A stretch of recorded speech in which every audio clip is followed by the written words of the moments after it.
ಎಲ್ರಿಗೂ ನಮಸ್ಕಾರ.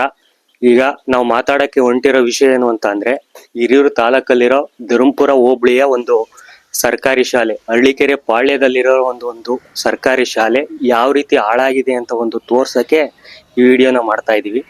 ಈ ಸ್ಕೂಲಲ್ಲಿ ನಾವು ಚಿಕ್ಕವರಿರ್ಬೇಕಾದ್ರೆ ಅಷ್ಟೇನು ಈ ಸ್ಕೂಲ್ ಆಕ್ಚುಲಿ ನಾವು ಈ ಸ್ಕೂಲಲ್ಲಿ ಅಷ್ಟು ಓದಿರೋದ್ಕಿಂತ ತುಂಬಾ ಆಟ ಆಡಿರೋದೇ ಜಾಸ್ತಿ. ಇಲ್ಲಿ ತೋರಿಸ್ತಾ ಇದೀವಿ ನೋಡಿ. ಈಗ ಇಲ್ಲೆಲ್ಲ ಕ್ರಿಕೆಟ್ ಆಡಿದ್ವಿ, ಅಲ್ಲೂ ಕ್ರಿಕೆಟ್, ಗೋಲಿ, ಬಗ್ರಿ ತುಂಬಾ ಆಟ ಆಡಿರೋ ಒಂದು ನೆನಪಿದೆ. ಅದರಿಂದ ಈ ಒಂದು ನಮ್ಮ ಕಣ್ಣೆದುರಿಗೆ ಈ ಒಂದು ಸ್ಕೂಲು ಈ ತರ ಒಂದು ತುಂಬಾ ಮೆಮೊರೀಸ್ ಇರುವಂತ ಒಂದು ಸ್ಕೂಲು ಹಾಳಾಯ್ತಲ್ಲ ಒಂದು ಬೇಸರದಿಂದ ಒಂದು ವಿಡಿಯೋನ ಮಾಡೋಣ ಅಂತ ಈಗ ಬಂದಿದೀವಿ.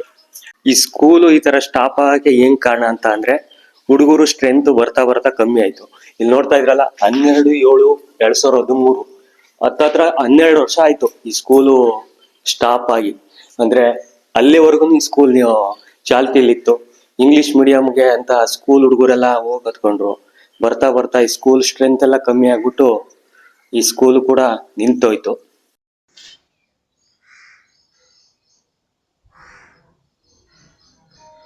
ನಾವ್ ಈ ಸ್ಕೂಲಲ್ಲಿ ಓದ್ಬೇಕಾದ್ರೆ 40 ಜನ ಇದ್ವಿ. ಎಲ್ಲ ಜೊತೆಗೆ ಓದ್ಕೊಂಡು ಆಟ ಆಡ್ಕೊಂಡು ಎಲ್ಲ ಚೆನ್ನಾಗೇ ಇತ್ತು. ಅದಾದ್ಮೇಲೆ ನಮ್ ಮುಗಿಸ್ಕೊಂಡು ಹೋದ್ಮೇಲೆ 20 ಜನ ಆದ್ರು, ಅದಾದ್ಮೇಲೆ 15 ಜನ ಆದ್ರು, ಲಾಸ್ಟಿಗೆ 5 ಜನ ಉಳ್ಕೊಂಡ್ರಿ ಸ್ಕೂಲಲ್ಲಿ. ಹಾಗಾಗಿ ಈ ಸ್ಕೂಲ್ ನ ಮುಚ್ಚೋ ಪರಿಸ್ಥಿತಿ ಬಂತು.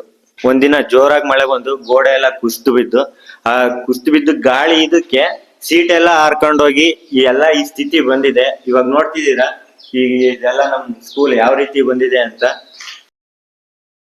ಇದು ಕೇವಲ ನಮ್ಮೂರಿನ ಗೌರ್ಮೆಂಟ್ ಶಾಲೆಯ ಪರಿಸ್ಥಿತಿ ಅಲ್ಲ, ಕರ್ನಾಟಕದ ಹಳ್ಳಿಗಳಲ್ಲಿ ಎಷ್ಟೋ ಗೌರ್ಮೆಂಟ್ ಶಾಲೆಗಳ ಪರಿಸ್ಥಿತಿ ಇದೇ ರೀತಿ ಇದೆ.